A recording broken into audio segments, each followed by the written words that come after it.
Good afternoon. Welcome back to the B&H Event Space. You're tuned into the Passionate Photographer Critiques, hosted by Lassie, where we take your submissions and we critique them. And for that, I would like to welcome the man of the hour, photographer Steve Simon. Steve, how's it going? It is going very good, Derek. Thank you. I came back from Tokyo yesterday. Oh, Oh my awesome. God. In time So for the eclipse or no? yes, I saw it. My son's school, they gave everybody some glasses, which was kind of a cool thing. So I got to see it. I didn't photograph it though. Were you shooting it? I was. I got my usual couple frames of the eclipse, but more interesting was the energy on the street and facing away from the eclipse. The lookup photos that everyone has. I mean, look, we're going to see, and we already have some incredible images by the so many great photographers that went to all the lengths to learn how and how to shoot this thing. But it's just the phenomena of the people. And I have to admit, I wasn't really set to photograph it, and I didn't really. I just took some shots of my kid.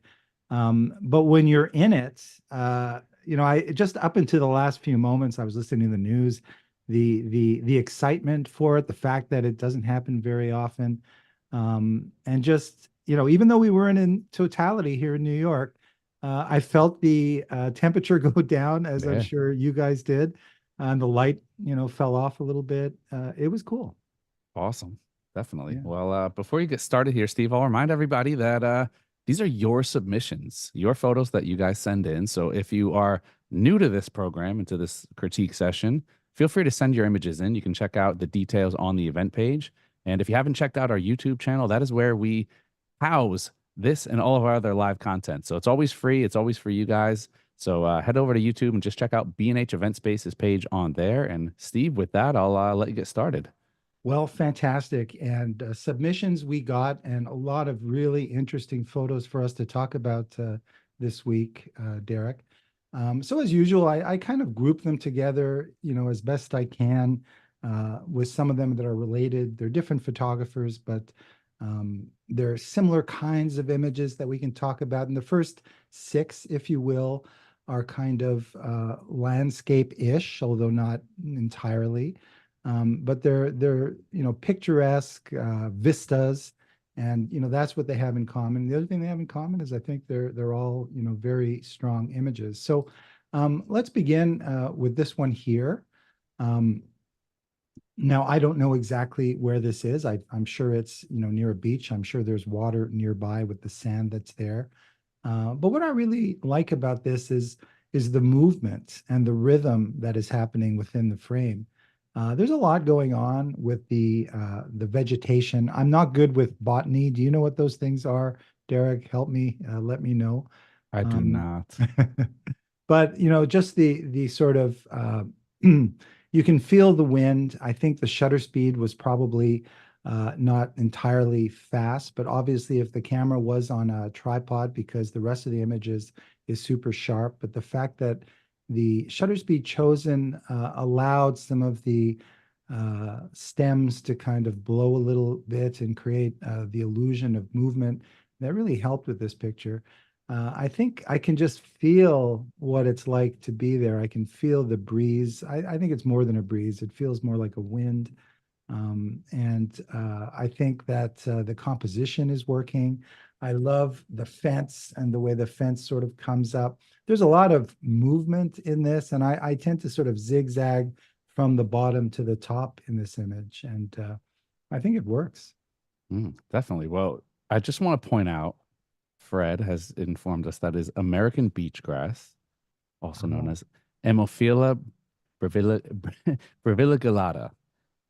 So there we Did you say go. pina colada? It's Okay. almost Friday, almost there. I love that you touched on the motion there because I think the motion is what sells it for me. And again, a lot of common themes that you'll hear as you listen to us every time we do these critiques. All the little things going through the frame that I think make this interesting. The little footprints Mm. walking from the bottom left corner up over to the right side. How the fence disappears and you have just those two little fence posts that are sticking out on the left side there. And of course, the motion. Color, it's a nice color palette. It's not, the color's not distracting. It helps differentiate. This is something that, sometimes we look at an image and we think, okay, well, I want to see this in black and white. It might look better in black and white. The color works for this. Even if the black and white, whether it does work or doesn't, I think the color helps differentiate what's going on here. And it's a familiar scene to any of us who have been to the beach. Us Jersey boys like me, this is something that's very familiar. And wow, even in black and white, you Yeah. have a winner when it's good in color and black and white.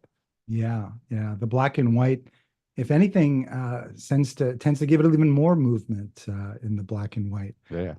But yeah, it really depends on kind of the images that you make, the kind of photography you are. If you're a color photographer, if you tend to shoot color, then you want to maintain things color.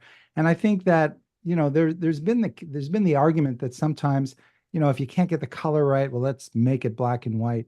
Well, I think we can get the color right now. I have found personally, and even though I'm not maybe the best of post processors, the post processing has come so far, Lightroom in particular, to the point where you can really make a color image work, even if at first glance the light isn't sort of amplifying the content the way color should. You can Mhm. fix that in Lightroom with the varying degrees of subtlety and selective portions of the image. So it's really cool. Yeah. And while we're there, Steve, on the post processing, because it's harder sometimes for us to see without having the image pulled up. So I don't know if if the blur was, I can't see the shutter speed. So it's like, I don't know if it's, was this blur that was added in post? You have, some blurriness to the clouds there. So, for clouds to catch cloud movement, you got to have it longer. So then it's like, as a photographer, you start to do this photo math in your head, which is one thing to just be conscious of. Is it the right shutter speed, or is it something that did you enhance some motion in post? The motion is great. I can't, it's different when you have a full resolution image in front of you and you can look at these things. So I just want to point it out, whether this was in camera or if it was in post, if there was anything enhanced or if there was any of the motion or the blurriness and the motion blur added in post, and this goes for everybody on any of your photos, always be conscious of that because sometimes it's not needed. Sometimes what you already have is great. And then use it if you're in that situation again and you say, oh, you know what? Let me try dragging the shutter a little bit. But whenever you have a scene where there's any kind of motion, whether it's people walking or wind blowing through trees and beach grass, always think back to these critique sessions where we point these things out and say, you know what? I don't have to slow it down a ton. Sometimes you just slow it down enough to get a little bit of motion in there. And when you have static elements like the fence here, which kind of anchors the photo, just keep that in the front of your mind.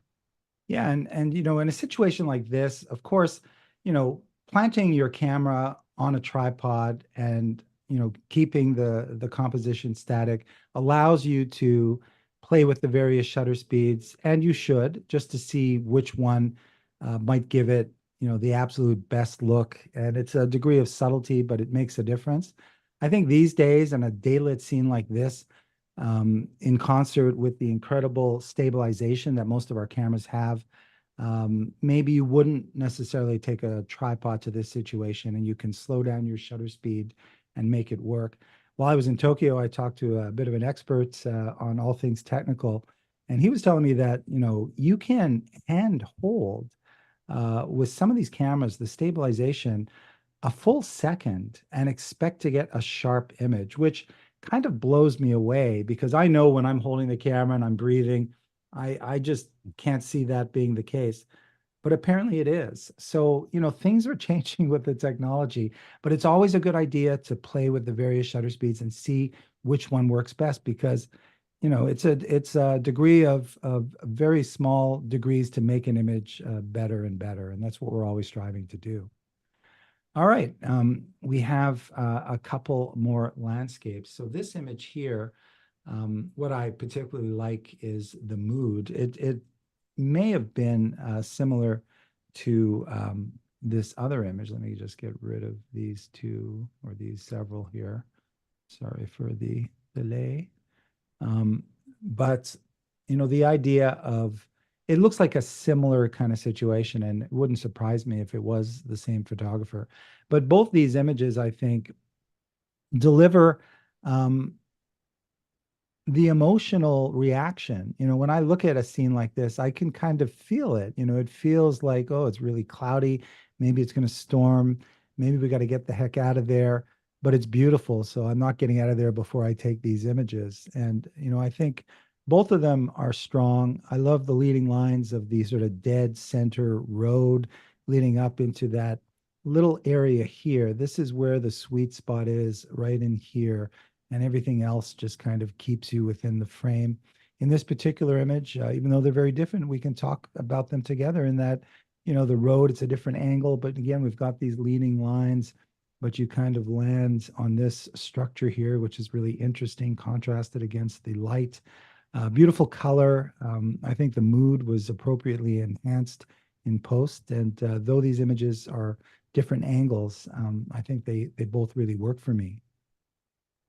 Yeah, definitely. I love the way you pair images together. It works so good. Even the palette, the composition. This is a perfect example of centering in two different ways, where you have different, the sweeping motion on the right, where it takes your eye, that road takes your eye to the right there, but you have that anchoring point in the center.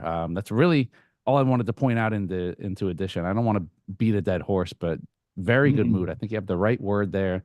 The Mm. contrast, we respond to contrast and color. Very nice color palettes here. Yeah, and sometimes, we don't really have any way to improve them. And again, just to emphasize the idea that sure, the guide of thirds is a good one because it works oftentimes. But here's an example where it works kind of centering the subject, and it works really well. Another beautiful vista, the rolling hills. I've never been there, but I know you might know where this is. I could never remember. Somewhere Washington State, a very popular place for photographers to go. I know they have workshops there for obvious reasons. Just take a look at this image. But the rolling hills, the light is really telling the story. And if anything, with this particular image, I love the composition.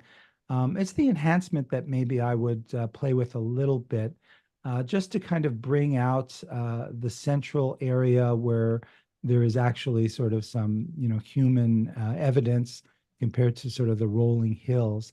I might want to kind of land here a little bit more obviously by sort of enhancing it so that this farmhouse and farm area is a little bit more obvious and a little bit more visually evident than in this particular situation. But that's my opinion on this. But it's a beautiful composition of a beautiful vista. Yeah, I don't know where this is. I've actually never seen this location, so I'm glad that you and the photographer of this put me onto it. Now I'm gonna have to look it up. Now we're gonna have to find out where it is. But I'm kind of in the same spot with you. The composition here, it's just something gets lost. It's such a beautiful view, and to me it almost looks like, with it's like a horizon line, but then not a horizon. It's like kind of like when you do like an AI, you're fixing something in AI and it clone stamps something up into like your sky from your foreground. It's I want to see like that's that anchor point, that's that really the subject of the image isn't just the rolling hills, but it's that little homestead there. And it kind of is like it's a little off-centered, it's a little up, but it's like there's still enough around it. I kind of want to play around with this scene. And again, I don't know the area, the location, so I don't know how feasible that is. But, Mm. maybe if you have a zoom, maybe zooming in a little bit and adding a little bit more compression to kind of add like a cool stacked dynamic to this. But it's a nice frame. The colors are nice. I think I probably would have cropped a little off the top to bring that what looks like, it looks like a horizon line, so it's going to function the same. Your eye's going to try to treat it like a horizon. So I'd bring it down, that little bit of brown at the top there. I'd probably crop all of that out, and maybe even, some of the bottom, just to kind of, maybe I would look at like a 16:9 and see how that looks. Um, and maybe that Yeah, makes it a little more visually Mm. You still get the effect of the rolling hills. And I think that's the important thing, the important takeaway from that is sometimes we have an image like that where we have mountains and hills, and you don't necessarily have to show a ton of it to get the effect. Our brain takes over from there and we get the same effect. And it can almost be more helpful to kind of tamp down on how much we show and to really find a portion of it, if this makes sense, find a portion of it that really sells the entire view. Mhm. Yeah, I think that more is more sometimes and more is less other times. I think I'm fine with the composition. I think, the brown area up in the top kind of is matched a little bit shape-wise with the bottom area. But I think that maybe if we saw this image enhanced, like maybe this area darkened down a little bit, this area sort of brightened, and the rest of it just you tend to go here visually anyway, compositionally. I'm okay with that, but I think the enhancement could bring it out. Certainly, taking Derek's direction and cropping it in that kind of 16:9 format arguably made it stronger just because without the enhancement, it's a little hard to see. But, it's just food for thought. And there's no real right or wrong when we talk a lot about these images.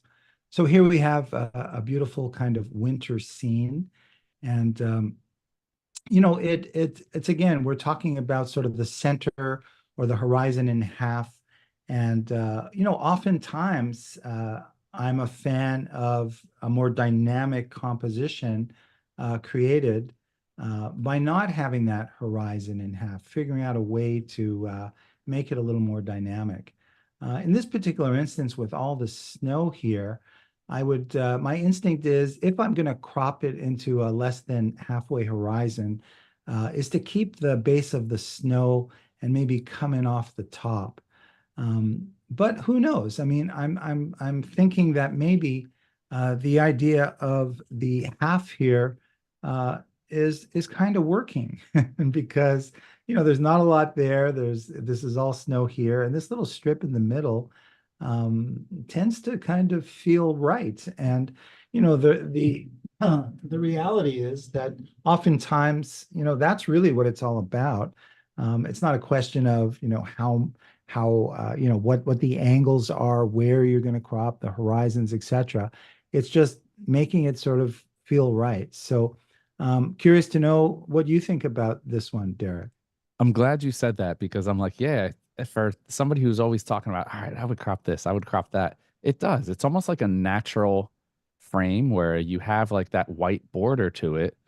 And it gets tricky. Snow shots get very tricky um, because when you bring the highlights down or when you underexpose snow, what happens? It turns gray and it looks murky. It looks like like New York snow, where 30 minutes after snow falls in New York, it's gray and it's ugly and it's not pretty anymore. And this is one of the few cases where I think it is okay to have something blown out, where it looks nice because it creates that ethereal effect and it creates what we would picture a snowy countryside to look like a whiteout. I would pay attention to, on this again, it's hard when we look at it on the screen, but an area where you would kind of want some detail is on the snow covered roofs.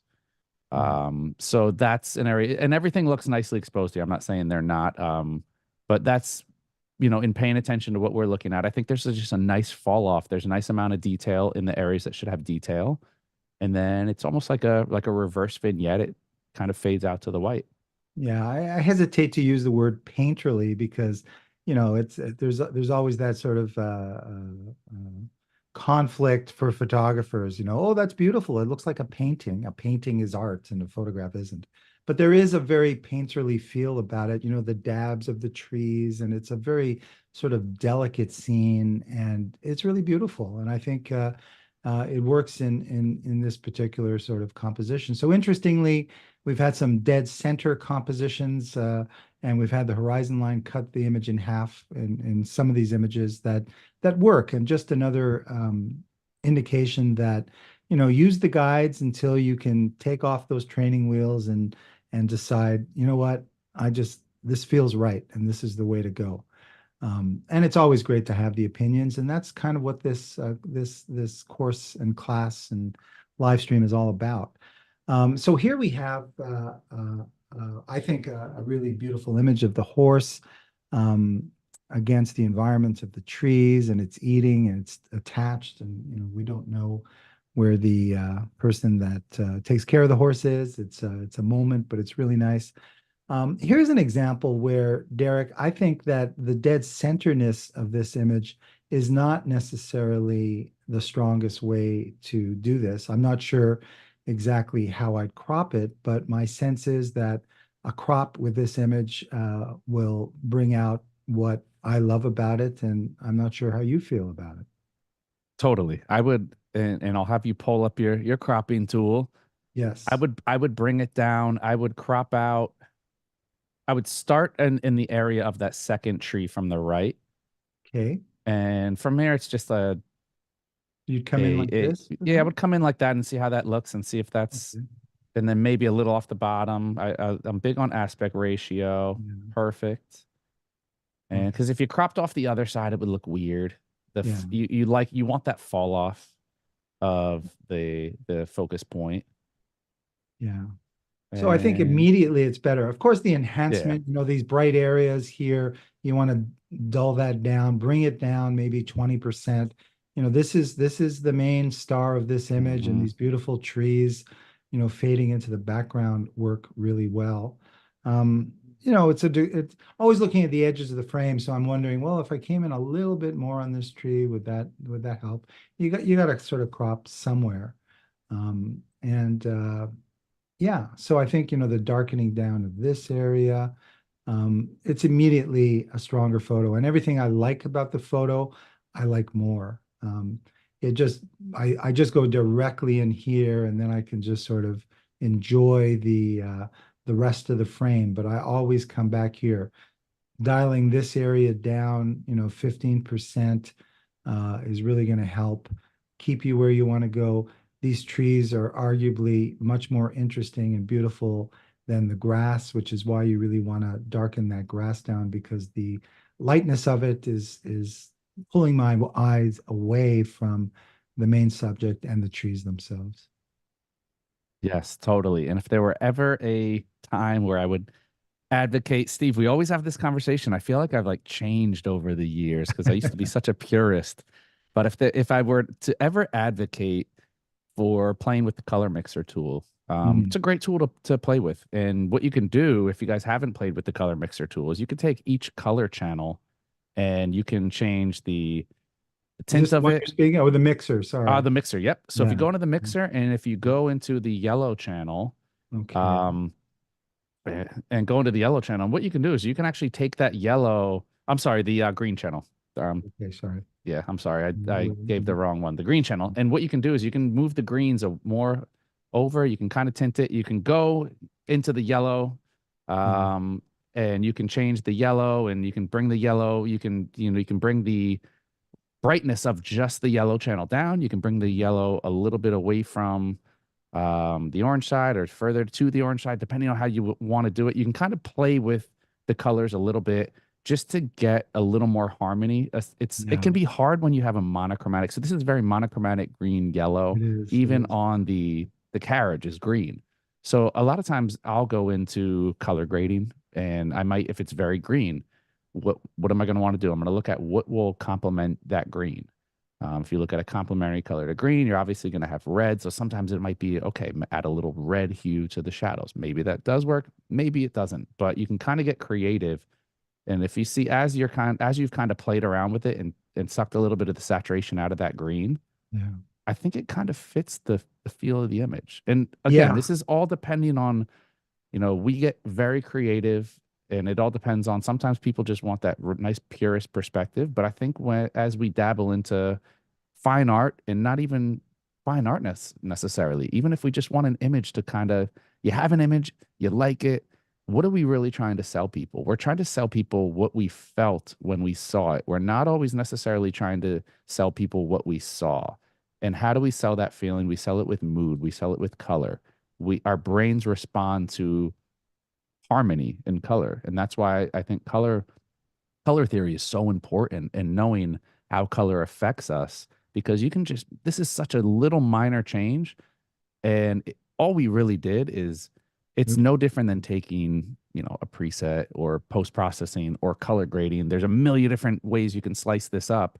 We just manually manipulated the image to evoke a certain mood out of it. I don't know if that was a word salad or not, but Yeah. No, definitely. I think your point is extremely well taken. I think right now, looking at the image, it's much better, in my opinion. Not so much better, but I think it's what the photographer kind of envisioned, when they were, creating this image, and I think it works really well. There it is at the beginning, and I think it's wow, a much better beautiful. Yeah. result. So it's beautifully done. Yeah. And that's just a Beautiful perfect image. example how you can take, with post processing, you can take and just massage the best version of an image out. Yeah, yeah, no question. And I think, I'm glad you brought that up because the color is a big part of this. And, with Lightroom now, I just said select the subject and invert, darken everything else. And it just allowed you to, in real time, in seconds, do what probably would have taken a lot longer Wow. in previous iterations of Lightroom. But the image is living up to its potential, whereas the one on the left, I think, the crop has helped, but certainly the color and the processing, and there's more that can be done for sure. Yeah, definitely. So yeah, let's go into the next set of images, and we're going to get more into the sort of people-based images here. As you can see, there's a lot of different images, both color and black and white. Street photography, I guess you might want to put the label under these images. And let's start with this one. Uh, Again, I really love the mood of this image. It's a familiar one to me now that I moved to the burbs. So I've taken that train from Grand Central Station to Westchester. Still haven't been here that long, not that many times, but I get it. And I think anyone that has taken that train late at night understands the feel of these guys. They work hard. Um, I love his foot up. Really speaks volumes. Now, whether the cropping of the foot at the bottom of the frame bothers you in a big way, or you can live with it, that is the question. But I love the mood of this image, and though maybe it would be good to see the bottom of the foot, for me, it's not a deal breaker. For me, seeing his leg up is more important necessarily than the bottom of the foot. But I'll throw it to you, Derek, and get your opinion on that. Yeah, that's a great point. I'm glad you went there. If you know me by now, you know that I'm probably more concerned with the angle of the pillar on the left side of the frame. Um, I think the fact that the foot isn't cut off and the leg is cut off mid leg helps me not be so bothered. And that's one of those weird compositional things with photography. It's like, well, okay, you're fine with it now, but you're not fine with it in this case. And it's because it's not a distraction. There's so much going. It's kind of like you said, Steve. It's number one, the person definitely walked up and just, it's street style snap. It's a candid. Mm, The conductor's not posed. The conductor's not expecting the photo. You take what you can get. I'm sure if the photographer could go back and take a little off the top and take whatever they have included on the top that they don't need and move it to the bottom, I'm sure they would. So that's one of those things that you just can't help it. You get the shot up. It's kind of a game of, can I get it up and not disturb the moment and get the shot off? So that makes me a little more okay with it. I think you made a great connection here, and I think that what the power of this image lies in the people that it resonates with, mm, and it resonates with anybody who's rode this train, and yeah, anybody who even has rode Long Island Railroad and Metro North versus the subway, because it's such a different experience, and you have a personal connection to the conductors. The conductors come through the cars and they punch your ticket. And if you ride them regularly, you build a relationship, and you see it's the same people working the same routes over and over. And for me, that's where the power of this image is in this guy. he looks familiar to me. Maybe half of them look alike, but he just has like that familiar look of like the guy that comes through and punches my ticket. I'm sure I've probably had my ticket punched by him because my son is a huge fan of the Metro North and loves to take it down to Grand Central every once in a while. So yeah, this is a nostalgic image. I think this is an image that's going to wear well over time. And I think with images like that, again, it's about a feeling.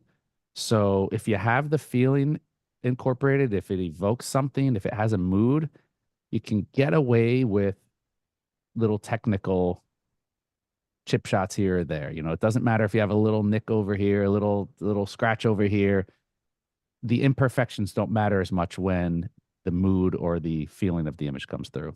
Yeah, a couple of things. I mean, we bring our baggage, so to speak, for the train to the images that we view. And what you're describing, how you react to this image, comes from your personal experience. I think, if you're European and you've taken a train, you might look at this a little bit differently. Those of us that know exactly this particular system, are maybe a little bit closer to it.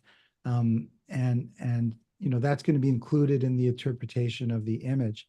The other thing I point out is that, there are some famous images, and if you are a student of photography, you may know the Cartier-Bresson image of the little boy with the bottle of wine and maybe some French bread, a very famous image of him that cuts off his leg in a very severe way, the way this does as well.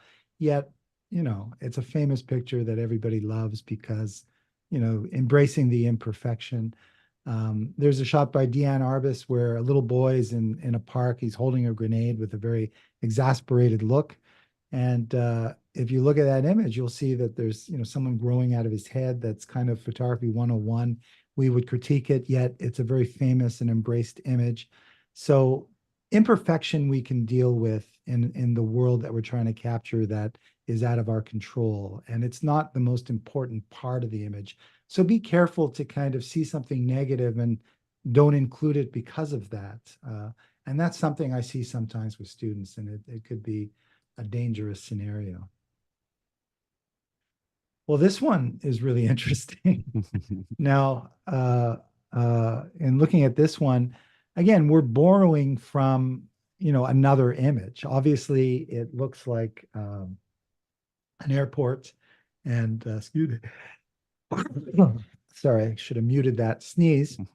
But it's an image from a billboard, it looks like, and it happens to be a really interesting image. So thank you, whoever created that image, said the photographer. But then the photographer took that image and transformed it into his own by including the grill to which the video display is attached. And then you can see a lower level and an escalator there. And you see sort of similar sized humans, maybe a little bit smaller than it. It's just kind of an interesting, unexpected, surprising shot that works graphically, aesthetically. We can certainly enhance and tone down certain areas perhaps, but it works really well. It's interesting. It's an interesting image. Yeah, it totally is. And I always love the play between, and that's one of the cool things about street photography is taking what's already there, even if it includes other people's work. Sometimes it's a photo, sometimes it's an ad, sometimes it's a piece of art, and making another piece of art out of it that incorporates it. And if you have a certain sense of juxtaposition, it always makes it more interesting. The figure on the escalator going down, it's cool for scaling purposes. You want to see scale, a sense of scale helps us understand an image more. The one thing I would say is, in addition to where you kind of pointed the cursor down in that bottom left-hand corner, yeah, that the highlights are a little glaring there. That I would pull that area way down. I would do a local adjustment. And I would probably just square this image up a little bit. If you look at the top right, or the top left, you have a little sliver up there. And then again, being super, super, super particular, I'm going to want the same width of space between in looking at the ad, I'm going to want the same width of dead space on the left of the leftmost figure as on the right, just to kind of tie it up. And I think these are the little adjustments that half the people watching or listening are like, come on, man, give me a break. And the other No, half are like, I think you no, can like I see it. see it, it pulls your brain. And this is why we point this stuff out, is because there's a lot of subconscious things that you might not see just even squaring everything up. And it's like, it makes such a difference because we don't realize how our brain pulls at lines because we're used to seeing things in a certain way. And the same way that you said we bring our baggage in, we do. When I look at stuff and I expect things to see squared, I bring that into an image and I want to see things squared unless you're going for an effect. If it's not a desired or intentional effect, I think things should be presented as square as they can be. And when you look at what we're cropping out, we're not cropping out any new information. But Mm. when you do the crop that Derek suggests, it's suddenly it's a relief. It's better. It just feels right again. And I think it's a more perfect image. And again, we were just talking how you can embrace the imperfection, but if you can make an image stronger through cropping or enhancing, it's definitely worth doing before you release it into the world. And I think in this instance, that little bit of a crop makes a big difference. So here's another image where, scale really works and mood. And also the fact that, the way the chess pieces are aligned here, I think is particularly successful. It's all about the crazy trees, this little oasis where there's a lot of people, but it somehow feels sort of organized. The chaos feels organized to me. And a big part of it are these two guys here. They're very small in the frame, but the body language, the fact that you see their faces, and maybe it's a little distracting, these guys looking at something, but all these little chess pieces in this area here work really well. And I think that really helps, as does, I think, the enhancement here, the greens and the yellows and the blues, to me work. There's not I think when I'm looking at, oops, I didn't mean to bring them all up. Hang on a second. In looking at this image and this image, and I guess I did pair them together because there are certain kind of similarities in terms of scale, etc. But I like this image. It's warm, it's inviting, it's familiar. The little market place there and, Bryant Park. It's, you know, we bring our own experiences. In this case, if you've ever been, we look forward to the times of year where they have the little markets pop up in various spots around the city. And when you travel, this has like a European feel. Almost took like I looked at it first, and then until you zoomed in, I'm like, it has like a nice European feel to it, and everyone's just kind of doing their thing. And I think you pointed that out beautifully, Steve. It's the colors are nice, the little nuances, the things that are going on. It's just little things happening. Nothing's really distracting. Um, for having a lot of different spots of color, you have like the blue and the green garbage cans that fit in. It's that's great. You can't ask those things are and can be damn near impossible to make Yeah. seamlessly fit into a street scene. And here, there's nothing that really calls my eye. Even the little bowing, it's shot wider. The little bowing of the street lamp. This is a perfect example for the guy who wants to square up everything because it's a wide shot. Camera's tilted up a little bit. It's wide, and they're shooting this way because the photographer clearly understands that the color of the trees, the how the trees are filled up, it fills the frame in a nice way. You have the buildings behind it, but it's not obstructive. It fits in with the blue of the sky, and everything just kind of works here. There's this blue, green, yellow, orange hue to everything that is harmonious. Yeah, and I thought it was Bryant Park, but then when I zoomed in, I wasn't quite sure for some reason. I'm But like, let's give it. it has, I think it is, right? Yeah, I think it is. I Um, go there like once every 5 years. yeah, So there's Salesforce. I think they're building there we right go. there. That There we recognize that. go. But let's All give right. the photographer credit because all these chess pieces. I mean, I'm assuming that the photographer might have been there for a while and taken a few different frames, and people are constantly moving. And this Mhm. particular frame, when everybody is kind of frozen in time in this particular shape, works, and it works really well. And that's not an easy thing to get. There's often something, helping to kind of One distract. piece will fall out and it ruins the entire, like it's Yeah. like if you're going to put the pieces in and have them, they have to all be there. And I, Yeah. Yeah. No, absolutely. And again, as much as here we're delivering two messages in a way. We're delivering the message that embrace the imperfection.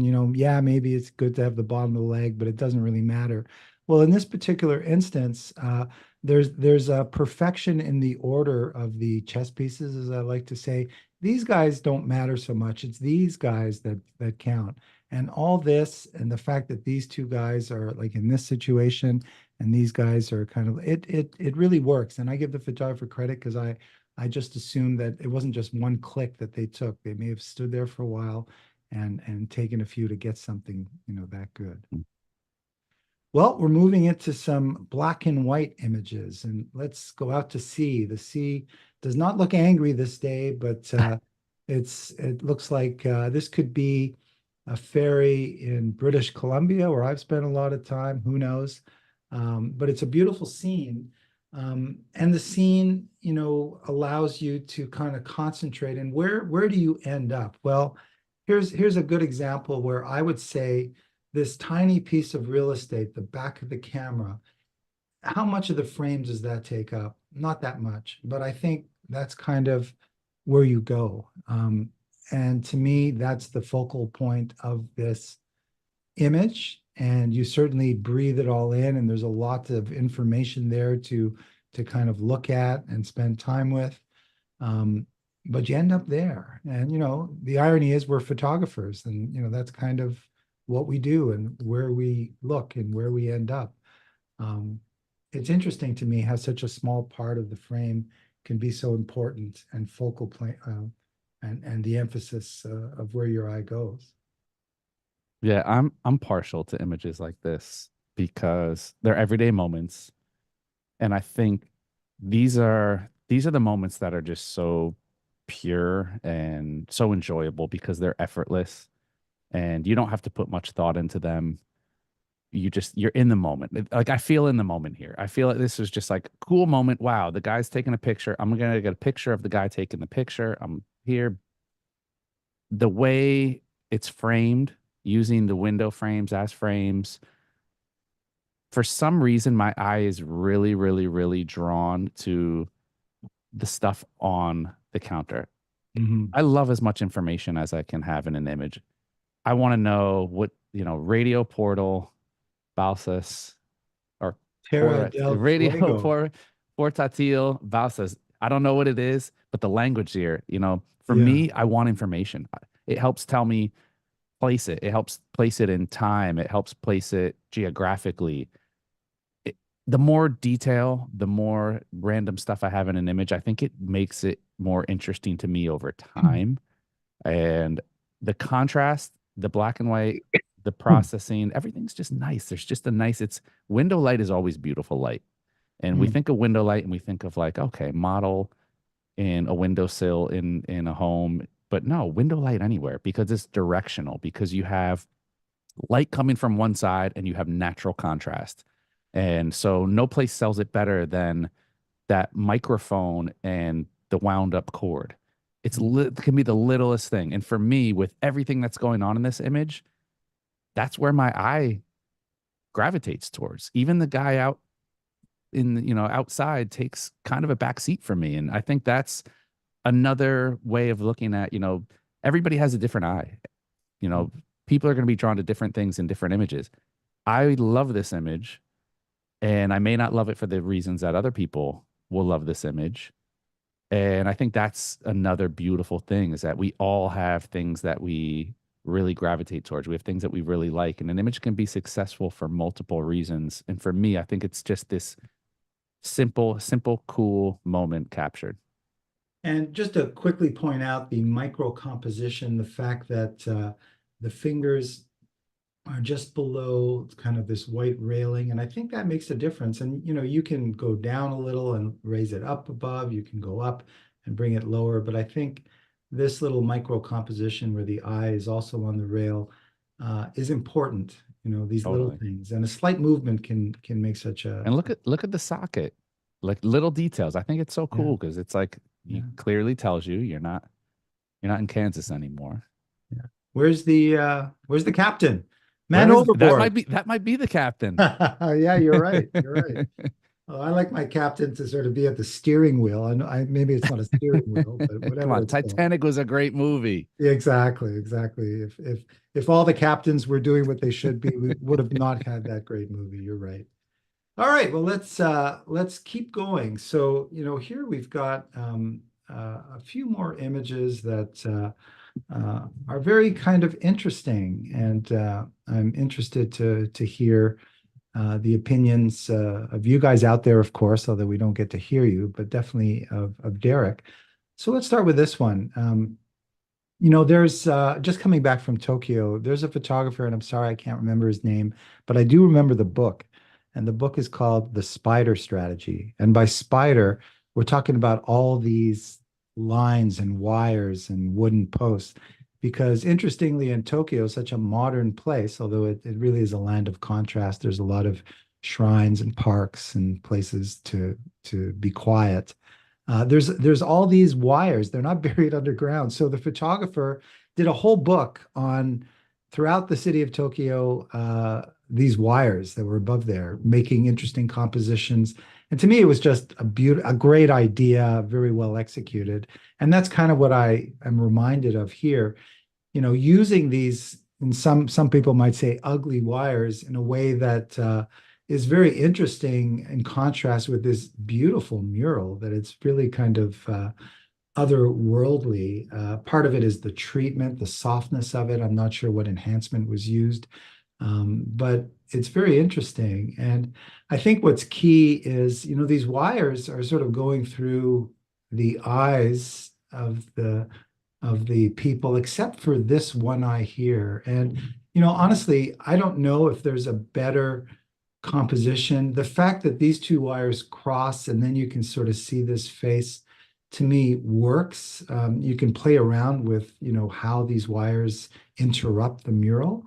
But it's kind of interesting. And again, I've got a soft spot for wires. I can also see the careful sort of looking at the corners of the frame, leaving a little white space on the left side here. I think it was composed with a lot of intent, and it's interesting to me. Yeah, I'm not even gonna. I double down on everything you said. I'm a wire person too, so we're both biased. But no, successful image. And again, I talk all the time, especially with street photography, things that a lot of people will try to exclude from images can sometimes be the strongest element. So we might not always have power lines. We might move to a time in the future where we don't have power lines. So this is something that it's a historical photo as much as it's a nicely taken piece of art. So always remember that, and always remember that as things change, the most valuable images are images that we can't have back. Empty lot. Well, in New York City, if you see an empty lot in Midtown, you know that something's going to be going up there probably before the next time you walk by. So snap a shot, because you'll never see that perspective again. You'll never see those buildings in the past because there will be something going up the block. Its view. Yeah, particularly again, I'm fresh from Tokyo, but there are areas like Shibuya in Tokyo that have been transformed in recent times. And that is sort of a common thing in Tokyo. An area that was looking a certain way, suddenly in less than like a year, everything's changed about it. I don't know how they do it. It's amazing. And some people would say, well, you shouldn't really do that, but it happens on a regular basis. The constant progress, if you will, whether it is or isn't, is I guess up for debate. So here's another urban image that is also a very interesting one, a place we know from the buildings in the background. But the treatment is very interesting. Obviously, it's been exaggerated, I think. It was obviously shot to me at a kind of a late in the a great time for street photographers to go out there with high contrast light. Um, but more, not just the enhancement, but just the fact that the moment, with this bicycle against the building, this billboard, all the chess pieces here, it's really a kind of stylized view. And the sky is black. Is that infraredish? I don't know what kind of treatment it is. It's pretty dramatic, maybe not realistic, but I think it's effective, whether it's your cup of tea or not. I think it's a strong image. Yeah, definitely. It has like an ad feel to me, where it's like you take something and it's real enough, but it's stretched in a way like, yeah, we know the sky isn't going to be that dark with the Empire State Building that bright. I think the ad fits. Um, the silhouette for me is the star, Mm, the slight blur, the motion blur. You have the sky bridge in the back. It's such a cool area, that it's so funny. Everybody always heads towards the Empire State Building and Madison Square Garden and Times Square. And there's this nice little sky bridge on the way to K-Town right there on the right, that so many people, I see people walk down this street all the time and they don't look up until they see me raise my camera up to because I have to take a picture every time I'm there. And how many people give this look like, oh my God, I didn't even know that was up there. And it's one of the most beautiful sky bridges you'll come across. But beautiful, beautiful frame. mm, I like this. It's a nice mix of it's like almost like a futuristic, mm. post-apocalyptic feel because of that processing for me. I don't know, Yeah. it's interesting. Yeah, very much so. And you kind of are interested in seeing more of the photographer's work because there's probably more of this kind of thing going on. Um, and maybe this might even be the same photographer in a way. Here, I just want to add this one image there. I'll take this one out for now. But there's a similar kind of dark, contrasty feel when it comes to all three of these images. Certainly this one, the next one that we're going to look at, uh, I think has got a lot more going for it in the sense that it's just, again, a bit of an odd scenario here. If it is a real moment, which you kind of think it might be, there's this stuffed rabbit just for no reason, sitting on the busy sidewalk, and the dog, of course, is curious about it. Um, it's odd but interesting. Don't know really what to make of it, but there's something going on there, and I'm kind of compelled to kind of look at this image, and I don't know where my mind is going with it, but it's certainly again unexpected, surprising, interesting. Yeah, the composition on this, we talked earlier, Steve, about the position, the Bryant Park image. Hmm. The composition and the stacking is impeccable on this. Even having the stuffed rabbit just like framed right there, dead center. Mm, This image doesn't work unless everything aligns. And whether it was just the right moment that you just came across, or I'm gonna hang out here for a minute and kind of let the picture happen and see what's gonna come across and see what I can get. Um, it was the right moment, whether they waited for it or whether they just happened to walk upon it. Little things like the crack in the sidewalk fills that dead space. mm, Normally, you're like, okay, there's this gap there. And it's like, it's a little awkward. You have the leg cut off over here, the leg cut off over there. But when you look at it and kind of step away from it, you have everything else in this frame is dark, right? I might bring down the highlight on the zipper on the left mm, side because that's the only other really, really, really glaringly bright spot. But mm, everything else is dark. You have that rabbit right in the center. Even if you look at the positioning of the legs, I mean, look, there's not much overlap here. Everything is pretty perfect. The leg on the right, the bell bottoms up from there in their nice space. The spacing of this guy's legs and it's like everybody fills their perfect part of the mm, frame. Even the ear and the tail both sticking out to kind of fill the gap between the guy's mm, leg, like that A gap. And then the owner's foot, the owner's mid stride, and her foot is right down between the dog's legs. The dog's snout is between the back leg and the front leg. And then her other foot, night, like everything, it's just a nice circle. This is beautifully seen, beautifully captured, beautifully processed. This is a street image that's like this is an 11 out of 10 for me. And what really makes it is this weird kind of relationship with the It's like dog. this tension and There's a yeah, tension. You can feel that she's kind of pulling the dog away a little bit. The dog is curious. This bunny, knows the secret, who put him there, why it's there. I even like the fact that he's right on the line there, and yeah, that is working for me as well. Yeah, really kind of it is nice. an odd, Really good. interesting shot. So we're heading toward the end of this particular session, so we'll probably end it with this one, Derek. Would not surprise me if it's not the same photographer in this particular instance, because I'm getting a sense of how the photographer is sort of seeing the world. It's a similar kind of angle and focal length, I guess, maybe a little bit tighter, but what works, of course, again, is all that darkness and a little bit of light, and the position of where the dog is here.